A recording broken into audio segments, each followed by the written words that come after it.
화성에 집을 짓는다. 꼭 공상과학 영화에나 나올 법한 이야기 같죠? 근데요, 이게 더는 막연한 꿈이 아닙니다. 인류의 상상을 현실로 만들 아주 구체적인 기술, 바로 화성에서 3D 프린터로 집을 짓는 방법에 대해 지금부터 하나씩 파헤쳐 보죠. 실제로 아랍에미리트 같은 나라는 2117년까지 화성에 도시를 짓겠다는 정말 담대한 계획을 발표하기도 했어요. 이처럼 인류가 여러 행성에 거주하는 멀티 플래닛 종족이 되겠다는 꿈이 더 이상 먼 미래의 이야기가 아니라는 거죠. 전 세계가 이 목표를 향해 지금도 움직이고 있으니까요. 근데 여기서 진짜 근본적인 질문이 하나 생기죠. 아니, 수억 킬로미터나 떨어진 곳, 아무런 기반 시설도 없는 낯선 행성에서 대체 어떻게 건물을 지을 수 있을까요? 필요한 벽돌이며 시멘트며 그 모든 걸 지구에서 로켓을 실어 보낼 수는 없잖아요? 그래서 오늘 우리가 따라가 볼 여정은 이렇습니다. 나사의 거주지 건설 챌린지에서 시작해서 아주 기발한 화성 콘크리트 레시피, 그리고 수많은 실패를 거쳐 걸작이 탄생하는 과정, 마지막으로 이 모든 우주 기술이 어떻게 우리 지구로 돌아오는지까지 한번 제대로 살펴보겠습니다. 자, 이 모든 혁신의 불씨를 당긴 건 바로 나사였습니다. 나사는 이 거대한 아이디어를 현실로 끌어오기 위해서 아주 특별한 대회를 열었거든요. 말 그대로 공상과학을 공학의 영역으로 가져온 거죠. 그 이름은 바로 3D 프린팅 거주지 챌린지. 목표는 아주 명확했습니다. 핵심 규칙이 뭐였냐면요. 이게 진짜 재밌어요. 지구에서 아무것도 가져오지 마라. 대신 화성 현지에 있는 흙이나 우주선에서 나온 재활용 쓰레기만으로 집을 지으라는 거였죠. 심지어 이 모든 걸 사람이 아니라 로봇이 알아서 자율적으로 건설해야 했습니다. 인간이 도착하기 전에요. 바로 이 엄청난 도전에 한양대학교를 중심으로 한 우리나라 연구팀이 뛰어들었습니다. 그리고 그들이 내놓은 해법은 바로 아주 특별한 화성 콘크리트 레시피였습니다. 이 비법을 알려면 먼저 현지 자원 활용, 영어로는 ISRU라는 개념을 알아야 돼요. 어렵게 들리지만 사실 간단해요. 바로 현지 조달입니다. 화성에 널려있는 흙과 자원을 그대로 건축 재료로 써버리는 거죠. 이게 바로 우주 건설의 핵심입니다. 그럼 그 특별한 레시피, 대체 뭘까요? 들어보시면 정말 기가 막힙니다. 먼저 뼈대가 되는 굴재는 화성의 흙, 즉 레골리스를 쓰고요. 이걸 붙이는 접착제로는 놀랍게도 플라스틱 쓰레기를 재활용했습니다. 맞아요. 우리가 아는 그 시멘트나 물이 전혀 필요 없어요. 그냥 플라스틱을 녹여서 흙이랑 섞고 그대로 굳히는 거예요. 진짜 기발하지 않아요? 이 화성 콘크리트를 뽑아내는 기계는요, 생긴 게 꼭 거대한 로봇 글루건 같아요. 겐틀이라고 불리는 이 대형 프린터가 움직이면 저기 저 앞줄기 노즐에서 뜨겁게 녹은 플라스틱이랑 흙 혼합물이 나와서 한 층 한 층 벽을 쌓아 올리는 거죠. 물론 이 모든 게 그냥 막 되는 건 아니고요.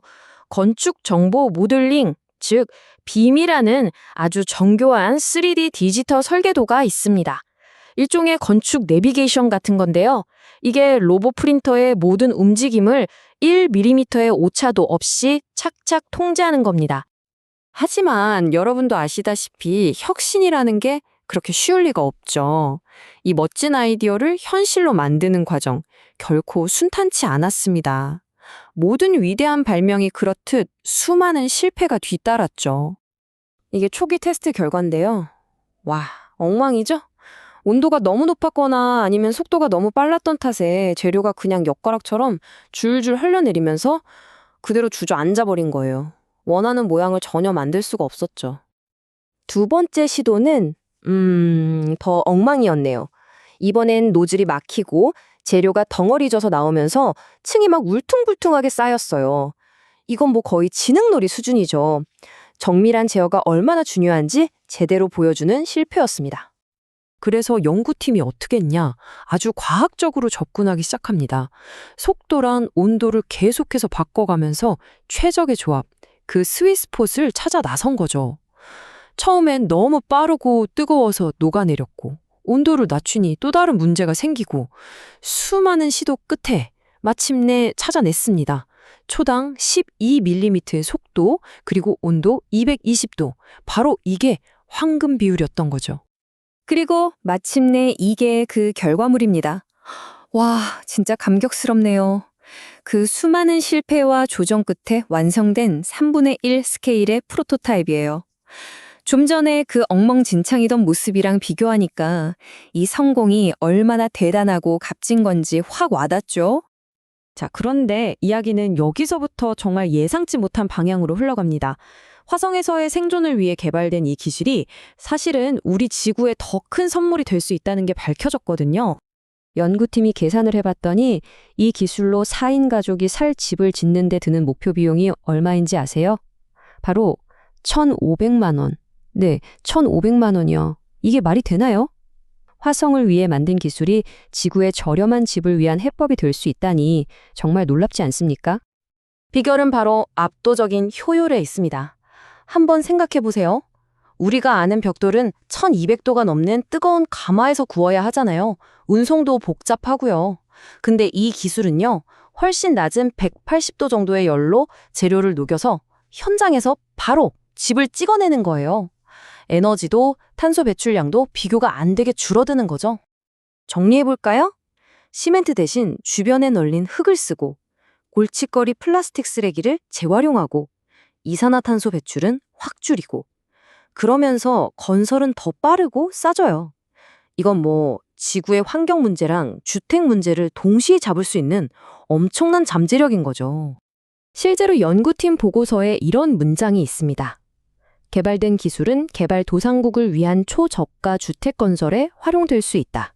결국 이분들의 최종 목표는 단순히 화성을 향하는 걸 넘어 바로 여기, 우리 지구의 더 나은 미래를 만드는 것이었습니다. 결국 우리는 이런 질문 앞에 서게 됩니다. 인류의 가장 멀고 원대한 꿈, 저 먼 우주를 개척하려던 기술이 역설적으로 바로 우리 발밑에 가장 현실적인 문제를 해결하는 열쇠가 될 수 있을까요? 어쩌면 그 대답은 이미 시작되었는지도 모르겠습니다.